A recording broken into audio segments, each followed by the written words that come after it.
Joining me now is Congresswoman Paulina Luna. Congresswoman, thank you so much for joining me. Thank you so much for having me on. You introduced legislation that would allow proxy voting for up to 6 weeks for new moms in Congress.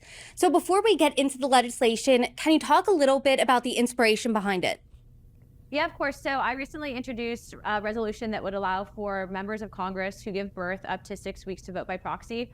So back in August, right before I had my first child, I actually met with House leadership, and I had anticipated there'd probably be something, maybe guidance on whether or not I'd be able to vote and represent while I was recovering. Like many new moms, I didn't know what my recovery process would look like. I was hoping for the best, but it didn't end up being that way. And I was actually told by leadership that I would not be able to vote, and they said that it wasn't constitutional.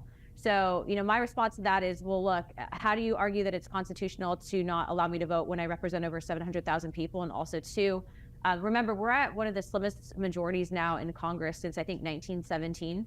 And so it's incredibly important that someone like myself is able to vote.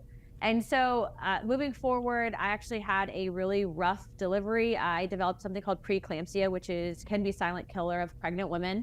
And then I also, too, was on, pumped full of blood pressure medications, antibiotics. I was also caring for my newborn son and advised not to travel. And so I came back as quick as I could, but it was not something that I had ever anticipated or expected. And so when I got back, I said, I really want to change this for future representatives. I'm one of 12 members to ever give birth in Congress, which is 0.1% of the entire member body that has come through these halls. And that needs to change, because I'm not going to be the only person to ever give birth up here. And I just hope that the next person can have a better experience. So we're trying to change that legislation. And as you'll see, we're getting a lot of support from the media. We're getting a lot of support from the American people. And so I'm hoping that my colleagues across both sides of the aisle also decide to support it as well. That's just a mind-boggling stat. You're only one of 12 women who have given birth in Congress. Do you think that the lack of maternity leave given to lawmakers is deterring people in Congress from having kids and starting a family? Yeah, actually. So what I would say is the lack of maternity, I think, just representation, and then also to legislation for members that are of, birthing age. It definitely does deter people from having kids. And as you heard earlier, one of my co-sponsors, a Democrat by the name of Sara Jacobs, actually mentioned that she got her eggs frozen, and that she's, essentially felt that she had to put that off because of the travel schedule. And to what I say in response is that, we're in 2024. We shouldn't be forced as women, especially lawmakers, as choosing between having a career and a family. I think that we can do both. And then also to think about the implications and really what it tells little girls across the country that, you can't have both. I simply don't agree with that narrative. And I'm not going to allow women, especially here, when we are such a small number, to be bullied into that mindset. And so I'm hoping that we will have support from both sides. I am a Republican, and I'm a conservative at that. So to my colleagues that are Republicans that might be hesitant, I say, we are the party of pro-life and pro-family values.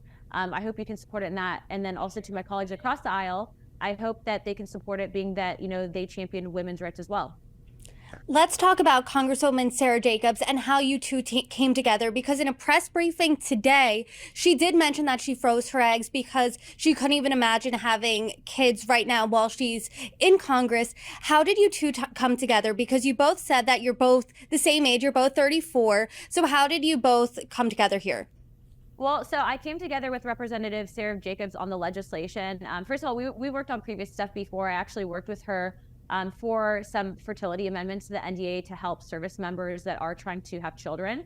And so we had connected one time previously on those issues. But, bipartisan work, especially right now in this political climate, it seems like it's few and far between. So this is an issue that we can both relate to. And also, too, she is one of the youngest members of the Democrat Party, and I am the youngest member of the Republican Party. And so for us both to be able to say, hey, look, we believe in these issues, but also too, we need to make sure that we are being fairly represented, and that we are also too encouraging our colleagues and people considering running for office to truly represent what our country looks like.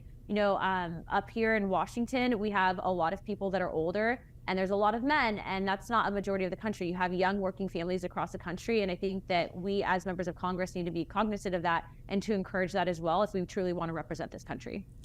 You had a band of bipartisan lawmakers behind you supporting this issue just today. Congresswoman Sara Jacobs, Jared Moskowitz, Matt Gaetz, Tim Burchett, yourself. And you rarely see these members of Congress all coming together for a specific issue. So I am curious, have you spoken to Speaker Mike Johnson about it yet? I have. We do have a vast number of people working on this. As you also maybe have noted, there's Representative Rashid Tlaib, Mary Miller, and then also to Matt Gaetz and some other Republican members as well. But when I initially asked Speaker Johnson about it back when he actually was at the time running to become Speaker and then later on became Speaker, he said that he looked at it through a pro-life lens and that he would consider supporting it. But I think really the issue that many Republicans have had is that they thought that this would be unconstitutional. So what we did is, in order to make that vote easier for these members and also to really abide by the Constitution, we actually carved out the establishing a quorum clause. And so what it does is it allows members to vote, but it does not establish a quorum, which would make it unconstitutional.